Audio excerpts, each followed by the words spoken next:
Oke, shalom semuanya. Selamat pagi. Pagi. By the way, ini bulan Juli yang terakhir ya. Ya. Last Sunday in the Juli. Sebelum memulai, kita mau satu dalam doa dulu, doa lagi. Bapa, kami mengucap syukur Tuhan buat anugerah-Mu bagi setiap kami Bapa, buat kesempatan yang tetap Kau berikan bagi setiap kami untuk kami dapat bersama-sama berkumpul Tuhan untuk memuji dan memuliakan-Mu Bapa. Sebentar kami akan mendengarkan kebenaran firman-Mu Tuhan, perlengkapi setiap kami. Ajarkan kami Tuhan untuk senantiasa duduk diam untuk mendengarkan kebenaran firman-Mu Tuhan, dan juga Tuhan biar kami juga dapat mengaplikasikannya dalam kehidupan kami dan juga untuk kemuliaan nama-Mu Tuhan. Ke dalam tangan-Mu kami serahkan ibadah ini dan biarlah kehendak-Mu yang jadi Tuhan bagi setiap kami. Dalam nama Tuhan Yesus kami sudah berdoa dan mengucap syukur. Haleluya. Amin. Oke, kalau minggu lalu kita udah belajar yang namanya dari minggu pertama ya, adaptasi kebiasaan baru, lalu ada new normal yang kemarin yang dibawain sama Ko Andre minggu kemarin. Lalu ada yang udah mulai belajar nggak tentang yang kemarin disampaikan sama Ko Andre tentang the first and only kita kita antusias untuk kita nonton YouTube pertama kali gitu kan. Ada yang tayang perdana tuh, kalau misalnya kita live di YouTube itu kan ada yang namanya tayang perdana. Nah, adakah yang udah mulai belajar gitu untuk antusias gitu, kayak kita mau nonton bioskop, kita tuh siap-siap untuk masuk ke open gate-nya gitu. Nah, ada nggak yang udah mulai belajar kayak gitu kira-kira? Mungkin dari kita udah ada yang belajar, mungkin mulai dari hal yang paling kecil juga. Nah, tetapi yang aku mau bawa pada hari ini juga berkelanjutan dari hal yang kemarin, dari minggu-minggu yang kemarin. Makanya aku kasih judul The New Beginning. Karena kenapa? Karena kita udah belajar untuk adaptasi, kemudian kita new normal, dan kita akhirnya belajar untuk namanya melakukan sebuah kebiasaan yang baru, tapi benar-benar kita terapkan secara terbiasa, karena kita udah beradaptasi, dan kemudian kita belajar, dan akhirnya kita mulai hidup yang baru, atau new beginning, awal yang baru. Langsung aja, next aja, di slide yang kedua. Ini mungkin agak sedikit rancu, tapi jika kamu merasakan sebuah kepedihan, berarti kamu sedang berharap kepada selainnya. Nah, ini kenapa aku bawain, karena menurutku banyak sekali dari setiap kita yang ketika kondisi yang sekarang ini terbiasa dengan yang namanya kenyamanan. Kenapa? Karena kenyamanan sendiri dapat membuat kita itu terlena banget. Dimulai dari hal-hal yang kecil, kita dapat terlena kepada hal yang besar juga. Jadi ketika sekarang dari setiap kita, atau mungkin yang ada di offline di gereja, atau mungkin yang ada di online juga yang lagi nonton di YouTube, mungkin di saat kita sedang kosong atau mungkin kita sedang pedih, itu berarti kita sedang berharap kepada selain daripadanya. Selain daripadanya itu berarti selain daripada Tuhan. Entah siapapun itu, siapapun yang kita andalkan atau apapun itu yang kita andalkan, itu kita merasa pedih ketika kita nggak berharap sama Tuhan. Demikian pula dengan kondisi yang sekarang ini. Banyak banget yang dapat membuat kita pedih. Pedih itu banyak macamnya, banyak jenisnya, banyak cara kita mengalaminya. Tapi di sini yang mau aku bawain bahwa ternyata kita dapat berharap lebih kepada siapa yang tetap stabil, yang tetap ada di saat kita labil, di saat kita lagi progresnya berkembang, kadang turun, kadang naik, atau bisa dibilang kita labil, tapi ada Tuhan yang tetap stabil untuk menerima kita. Langsung aja, next slide. Ini poin yang pertama yang mau aku bawain, yang terambil dari Ibrani 9 ayat yang ke-12. Yang pertama adalah stop terbuai dengan keadaanmu. Keadaan kita yang sekarang ini dapat membuat kita terbuai, atau kita bisa jadi salah fokus tentang keadaan kita sekarang ini. Nah, kenapa aku bawa dari Ibrani pasal 6 ayat yang ke-9 sampai 12? Ini penting banget bagi setiap kita, bahwa ternyata di Ibrani ini Rasul Paulus mengingatkan untuk setiap jemaat untuk yang namanya jangan terbuai karena kita udah menerima Allah. Kita jangan sampai kita meresponnya dengan aku udah terima Allah, ya udah, berarti udah pasti, udah fix, berarti aku udah dalam naungannya, dan kemudian aku nggak perlu ngapa-ngapain, udah ada Allah kok. Jadi ibaratnya kita udah secure banget ketika kita udah dalam Allah. Tapi nyatanya enggak, karena kita tahu bahwa ternyata dalam sebuah kenyamanan kita atau mungkin keamanan kita, ketika kita berpegang kepada suatu hal, itu dapat membuat kita terlena untuk kita tidak melakukan hal yang lainnya. Jadi penting banget untuk setiap kita jangan terbuai dengan kondisi. Aku mau bacain juga di Ibrani ayat 6 ayat 9 sampai 12, ayat yang ke-9. Judulnya adalah berpegang teguh pada pengharapan. Ayat 9, tetapi hai saudara-saudara yang kekasih, sekalipun kami berkata demikian tentang kamu, kami yakin bahwa kamu memiliki sesuatu yang lebih baik yang mengandung keselamatan. Sebab Allah bukan tidak adil, sehingga ia lupa akan pekerjaanmu dan kasihmu yang kamu tunjukkan terhadap namanya oleh pelayanan kamu kepada orang-orang kudus yang masih kamu lakukan sampai sekarang. Tetapi kami ingin supaya kamu masing-masing menunjukkan kesungguhan yang sama untuk menjadikan pengharapanmu suatu milik yang pasti sampai pada akhirnya. Agar kamu jangan menjadi lamban, tetapi menjadi penurut-penurut mereka yang oleh iman dan kesabaran mendapat bagian dalam apa yang dijanjikan Allah. Nah, ujian bagi setiap kita itu berlangsung sekarang ini. Bahwa ternyata di saat kondisi yang seperti ini mungkin kita nggak bisa hadir untuk ibadah offline, kita hadir untuk ibadahnya online. Jadi kita udah nyaman, ya udahlah ibadahnya online aja, nggak usah offline dulu deh, online dulu aja. Yang penting kan Tuhannya nggak kelihatan, atau mungkin Tuhannya ada di mana-mana, Yesus ada di mana-mana. Ya udahlah, aku nonton YouTube aja, toh sama aja kok,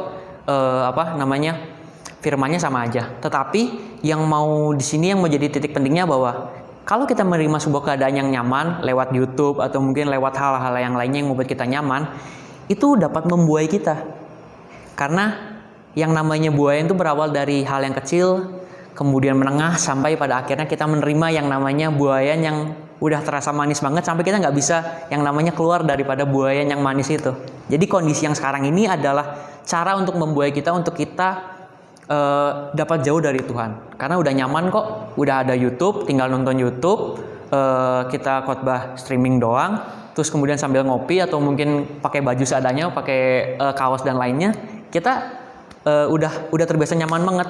Memang udah kayak di rumah, cuman nyatanya kondisi inilah yang dapat membuat setiap kita tuh dapat jauh dari Tuhan. Malah justru lebih jauh lagi, karena kondisi ini benar-benar nyaman banget untuk kita alami, dan kita pun ya udah, yang penting udah kondisi kayak gini kok. Jadi ya udah, nggak perlu berubah, udah nyaman juga kok. Nggak ada suatu hal yang harus dirisaukan juga. Nah itu namanya hati-hati, bahwa ketika yang kenyamanan ini dapat membuai kita secara perlahan. Lalu poin yang kedua, ini menarik banget, bisa di next. Ini be patient atau tetap bersabar. Nah, kalau misalnya setiap kita mungkin sering dengar yang namanya mohon bersabar, ini ujian. Itu penting banget. Ini memang sering kita alami dan sekarang pun lagi kita alami. Ini ujian. Mau COVID tetap ada atau mungkin COVID nggak ada, setiap hari adalah ujian bagi setiap kita. Mau pergumulan hidup, pasangan hidup, atau mungkin yang lainnya pun jadi pergumulan kita. Tapi nyatanya di sini kita harus sabar. Sabar untuk apa? Untuk menerima yang namanya keselamatan daripada Tuhan, dan juga harapan yang harus kita miliki setiap hari. Nyatanya kesabaran itu menjadi poin penting yang kedua untuk kita mengalami yang namanya pengharapan yang teguh di dalam Tuhan. Nah, aku mau bacain juga di Ibrani pasal yang ke-6, ayat yang ke-13 sampai ayat yang ke-16. Judulnya gini, sebab ketika Allah memberikan janjinya kepada Abraham, ia bersumpah demi dirinya sendiri, karena tidak ada orang yang lebih tinggi daripadanya. Katanya, sesungguhnya aku akan memberkati engkau berlimpah-limpah dan akan membuat engkau sangat banyak. Abraham menanti dengan sabar, dan dengan demikian ia memperoleh apa yang dijanjikan kepadanya. Sebab manusia bersumpah demi orang yang lebih tinggi, dan sumpah itu menjadi suatu pengkokohan baginya yang mengakhiri segala bantuan. Nah, kita dapat belajar dari iman Abraham, di mana di saat dia sedang menunggu janjinya, yang pertama adalah menunggu yang namanya mempunyai momongan atau anak. Dia nggak sabar tuh, sampai akhirnya dia ke-trigger sama istrinya, Sarai. Lalu dia ngambil yang namanya gundiknya dia untuk akhirnya bisa memiliki anak. Karena mungkin entah Abrahamnya yang nggak sabar atau istrinya yang nggak sabar atau gimana, cuman dia akhirnya ngambil sebuah tindakan, oh ya udah, yang penting punya anak, ya udah, yang penting bukan dari aku, yang penting punya anaknya. Akhirnya dia ngambil gundiknya, dan kemudian akhirnya punya anak yang namanya Ismail. Nah itu suatu bisa dibilang bahwa ketika kita mengalami itu, kita yang pasti namanya nggak sabar, karena menunggu itu lama banget, dan kesabaran kita itu bergantung daripada waktu, sampai seberapa lama kita menunggu dan sampai sesabar apa. Sabar memang ada batasnya, tapi yang namanya pengharapan di dalam Tuhan itu sabarnya minta ampun. Minta ampunnya kenapa? Karena waktunya itu benar-benar nggak pasti menurut kita, tapi pasti menurut Tuhan. Karena segala sesuatu indah pada waktunya. Semua sesuatu kan menikah pada waktunya. Segala sesuatu atau semuanya dapat jodoh pada waktunya. Semuanya indah pokoknya pada waktunya. Tapi kita harus belajar yang namanya sabar. Sabar itu setia. Setiap tikungan selalu ada, setiap halangan selalu ada. Jadi banyak banget yang menghalangi untuk kita dapat setia atau mungkin sabar. Nah, nyatanya kita mau nggak untuk sabar itu? Kita belajar nggak dari ujiannya itu? Ujiannya sabar. Sabar tapi juga tetap yang punya harapan dalam Tuhan. Lalu, di poin yang ketiga, ada overcome. Overcome kenapa?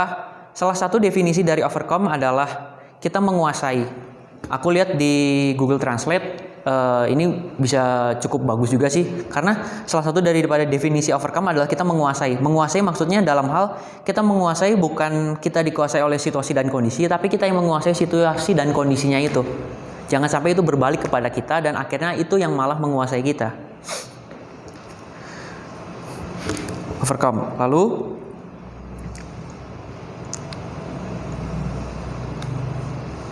nah, Ibrani 6 ayat 17 sampai 18 bunyinya demikian. Karena itu, untuk lebih meyakinkan mereka yang berhak menerima janji itu akan kepastian putusannya, Allah telah mengikat dirinya dengan sumpah, supaya oleh dua kenyataan yang tidak berubah-ubah tentang mana Allah tidak mungkin berdusta, kita yang mencari perlindungan beroleh dorongan yang kuat untuk menjangkau pengharapan yang terletak di depan kita. Masalahnya kita mau terima atau enggak, dan kita bisa atau enggak. Tapi bisanya bukan karena kekuatan kita, tapi tetap kita mengandalkan yang namanya Tuhan. Jadi overcome di sini adalah kita menguasainya. Untuk menguasai situasi, ketika kita minggu kemarin kita udah belajar beradaptasi di minggu yang pertama, kita belajar untuk yang namanya new normal, dan pada akhirnya kita ambil sebuah tindakan yang pasti, yaitu kita menguasainya, menguasai situasi dan kondisinya. Jadi bukan karena situasi dan kondisi kita berleha-leha untuk ya udahlah hidup udah kayak gini, ya udah kita ikutin kondisinya, let it flow. Bukan let it flow, tapi kita yang harus menguasai yang namanya alurnya. Bukan flow karena kita mengikuti situasi dan kondisinya maka kita jadi let it flow, tapi biarkan suasananya itu yang mengikuti kita. Kita yang jadi patokan, bukan situasi dan kondisi yang ada. Perannya di kita. Tuhan udah kasih kekuatannya kepada kita, dan kita pun yang harus mengaplikasikan dalam kehidupan kita. Dengan cara apa? Dengan cara kita tidak terpicu atau mungkin kita terbuai dengan kondisi yang ada, sampai akhirnya menurunkan setiap standar kerohanian kita atau mungkin berbagai hal dalam hidup kita yang dapat membuat kita semakin jauh daripada Tuhan secara perlahan.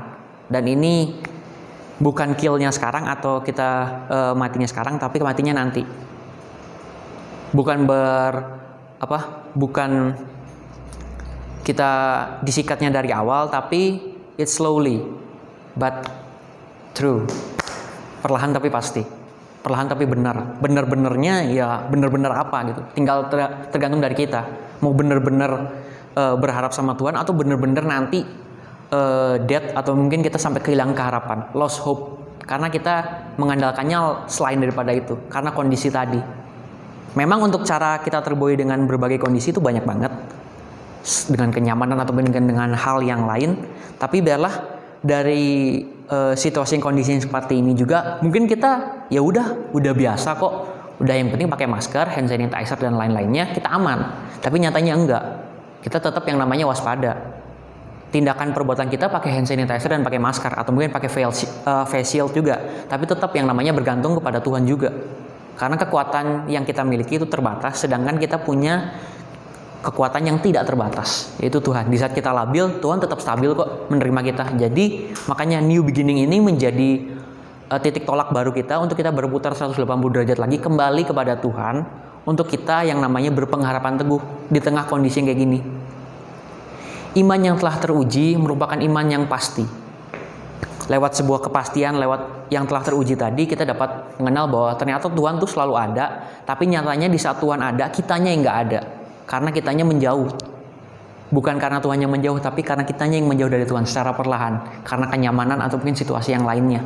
Jadi penting untuk kita mengambil alih kondisi yang ada dan kita menguasainya, tapi tetap kita memohon hikmat dari Tuhan untuk kita dapat menguasai kondisi yang ada saat ini. Lalu poinnya keempat, bisa di next. Build upon hope. Jadi kita berdiri di atas sebuah harapan. Harapan kenapa? Karena pengharapan tadi ketika kita menjadikan harapan itu hari demi hari, dipupuk hari demi hari, ditambatkan di suatu tempat tertentu, atau kita sangkutkan di suatu hal tertentu yang membuat itu menjadi pegangan yang aman, maka pengharapan tadi tidak akan mudah goyah. Oleh karena kita menambatkannya di tempat yang tepat. Sama seperti kapal juga, menambatkannya di dermaga biar nggak kena ombak dan nggak terbawa sama arus. Demikian pula dengan iman kita. Iman kita ditambatkan kepada siapa? Atau untuk siapa? Kepada Tuhan atau kepada hal yang lainnya? Ini penting, build upon hope ini. Nah, Ibrani 19 ayat yang ke-20 itu ayat yang terakhir yang dapat kita baca, dan ini juga menjadi penguat bagi setiap kita. Ayat 19, pengharapan itu adalah sauh yang kuat dan aman bagi jiwa kita yang telah dilabuhkan sampai ke belakang tabir, di mana Yesus telah masuk sebagai perintis bagi kita ketika ia menurut peraturan Melkisedek menjadi imam besar sampai selama-lamanya. Sauh ini bergantung kepada ditambatkannya di mana dan siapa. Demikian pula iman kita juga. Kepada siapa, untuk siapa, dan bagaimana caranya. Jadi respon kita ketika kita menghadapi yang namanya kondisi kayak sekarang ini, yang pertama bahwa kita harus yang namanya belajar untuk nggak terbuai sama kondisi yang nyaman, atau mungkin kondisi yang nggak enak juga, jangan sampai terbuai. Lalu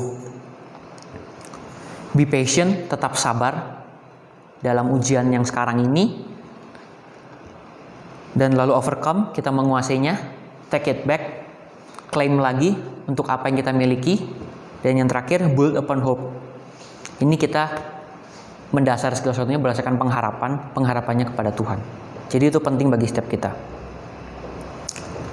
Beberapa hari yang lalu, saya mengalami kondisi yang menurut saya nggak enak banget dalam keluarga kami, karena suatu hal dan yang lainnya, sehingga dapat terjerumus ke dalam kriminal, termasuk kriminal. Tapi saya berpikir bahwa apakah Tuhan punya rencana nggak dalam kondisi yang kayak gini? Apakah Tuhan merelakan salah satu di keluarga saya masuk penjara gitu karena perbuatannya? Saya bingung. Sampai suatu kondisi di mana saya titik balik bahwa ternyata Tuhan punya rencana di tengah kondisi yang kayak gini.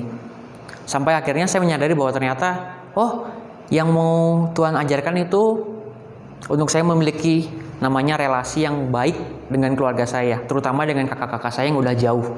Dan itu membuat saya belajar untuk ternyata kondisi dari gini saya bisa belajar untuk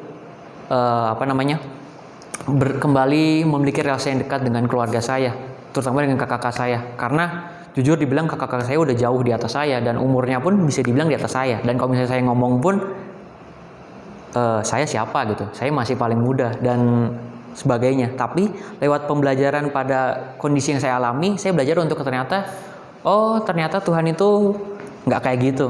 Ternyata apa yang saya pandang atau mungkin yang saya estimasikan ternyata nggak kayak gitu.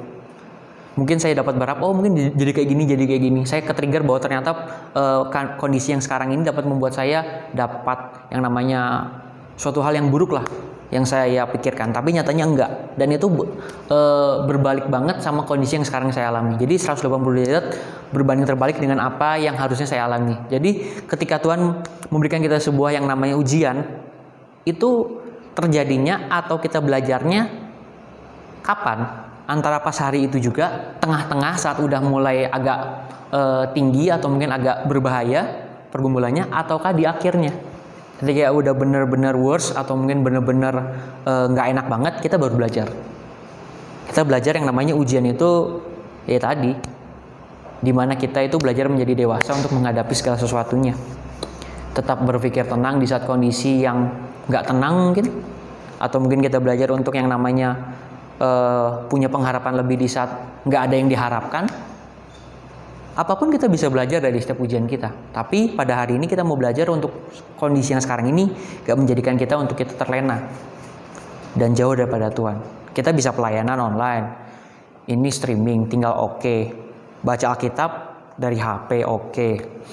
Banyak hal yang bisa kita lakukan, tapi nyatanya kita nggak terbuai sama kondisi yang kayak gitu. Fleksibel memang menjadikan kita mudah melakukan segala sesuatu, tapi fleksibel juga dapat membunuh kita secara perlahan, karena kita menggampangkan segala sesuatu karena kita fleksibel. Kita bisa baca Alkitab dari HP, kita fleksibel, kita akhirnya nggak baca Alkitab lewat buku.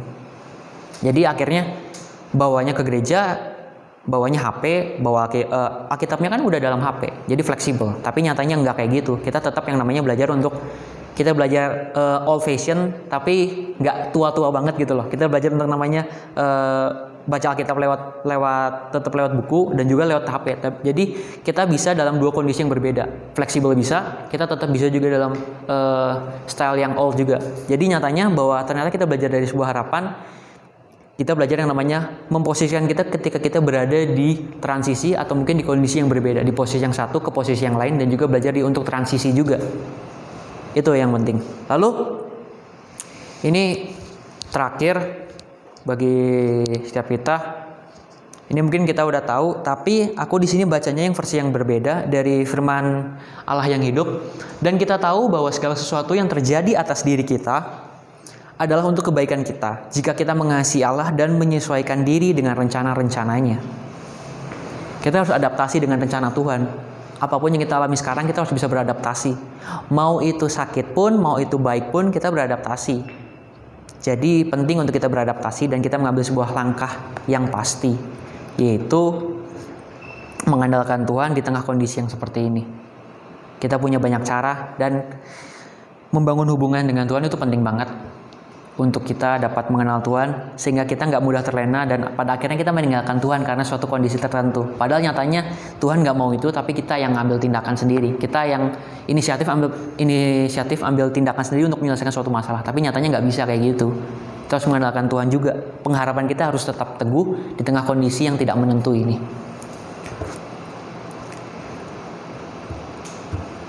Adakah dari setiap kita yang mau untuk kita beradaptasi dan juga mengambil sebuah tindakan yang pasti dari setiap apa yang telah kita dengarkan pada hari ini? Itu penting dari setiap kita. Tindakannya dilakukan sekarang, tapi hasilnya nanti. Tapi untuk menerima hasil yang nanti itu kita harus sabar. Tetap bersabar. Ini ujian kok, ujian bisa dilalui. Tapi setiap dari ujian itu kita juga harus belajar. Banyak hal yang harus kita pelajari. Mulai dari kesabaran, tetap mengharapkan Tuhan. Tapi yang terutama adalah mengharapkan Tuhan. Dan juga adanya sebuah tindakan yang pasti. Oke. Itu yang dapat saya bagikan pada hari ini. Biarlah ini menjadi kekuatan bagi setiap kita. Dan juga mendidik setiap kita untuk kita yang namanya nggak terbuai dengan kondisi yang ada. What's next-nya? Ya ini. Kita ambil tindakan. Bukan kita cuma dengar sebuah perintah order, tapi kita ambil sebuah tindakan yang pasti. This is next. Dan ketika kita udah ngambil tindakan yang pasti, ada lagi kok what's next-nya atas apa yang kita alami nanti. Jadi tetap yang namanya antusias ya untuk menerima apa yang Tuhan ajarkan dari setiap kita lewat kejadian-kejadian ini. Karena untuk yang namanya belajar mengenal Tuhan itu belajar untuk yang namanya berada dalam sebuah ketidakpastian. Tapi kita punya yang pasti, tapi kondisi itu bisa bikin kita nggak pasti. Tapi tetap yang namanya kita punya kepastian di dalam Tuhan. Itu aja. Mari kita tunduk bersama-sama. Mari kita berdoa. Bapa, kami mengucap syukur Tuhan atas apa yang telah Kau sampaikan pada hari ini Bapa. Biarlah ini juga Tuhan menjadi peringatan bagi setiap kami, nasihat bagi setiap kami, dan juga penguat bagi setiap kami Tuhan, untuk kami tetap mengandalkan-Mu di tengah kondisi yang seperti ini Tuhan. Kami nggak tahu ini bakal berlangsung kapan, tapi kami percaya Tuhan bahwa Engkau punya rencana, dan biarlah Tuhan kami dapat mengerti apa yang hendak Kau kehendaki bagi setiap kami Tuhan. Lewat ujian pada kali ini Tuhan, kami belajar untuk kami senantiasa berharap kepada-Mu Tuhan. Biarlah atas apa yang kami alami, kami dapat belajar Tuhan untuk kami tetap sabar dalam menanti janji-Mu, dan kami juga tetap memegang janji-Mu Tuhan, dan kami tidak lari daripada janji-Mu Tuhan. Perlengkapi setiap kami, Roh Kudus juga menasihati setiap kami, mengajarkan kami Tuhan untuk kami dapat senantiasa berpegang teguh terhadap Engkau Bapa. Sebentar kami akan berpisah satu dengan yang lain. Tuhan berkati setiap keluarga kami Tuhan, usaha kedua orang tua kami Tuhan. Berkati setiap usahanya maupun pekerjaannya Tuhan. Kami serahkan ke dalam tangan-Mu Bapa. Biarlah setiap apa yang kami butuhkan, sandang, papan, dan pangan, Engkau yang cukupkan dan Engkau yang penuhi Bapa. Kesehatan juga tetap Kau berikan Tuhan. Daya tahan tubuh yang baik bagi setiap kami. Keamanan, perlindungan di setiap apapun yang kami kerjakan dan dimanapun. Dan juga hikmat bagi setiap kami yang masih berkuliah atau mungkin masih bersekolah Tuhan. Kami serahkan ke dalam tangan-Mu. Dan biarlah Tuhan, kami senantiasa mengandalkan-Mu, dan biarlah kehendak-Mu yang jadi Tuhan bagi setiap kami. Karena kami percaya kehendak-Mu yang terbaik, dan itu mengajarkan kami untuk kami mengerti kehendak-Mu Tuhan. Ke dalam tangan-Mu Tuhan kami serahkan doa ini. Kami juga berdoa Tuhan bagi setiap teman-teman kami yang tidak dapat hadir atau mungkin yang sedang sakit Bapa. Kami serahkan dalam tangan-Mu. Berikan senantiasa kesembuhan yang daripada-Mu Tuhan bagi teman-teman kami agar dapat berkumpul bersama dengan kami, baik yang offline maupun yang online Tuhan. Dan biarlah kehendak-Mu yang jadi Tuhan. Dalam nama Tuhan Yesus kami sudah berdoa dan mengucap syukur. Haleluya. Amin. God bless. See you in the next month. Bye-bye.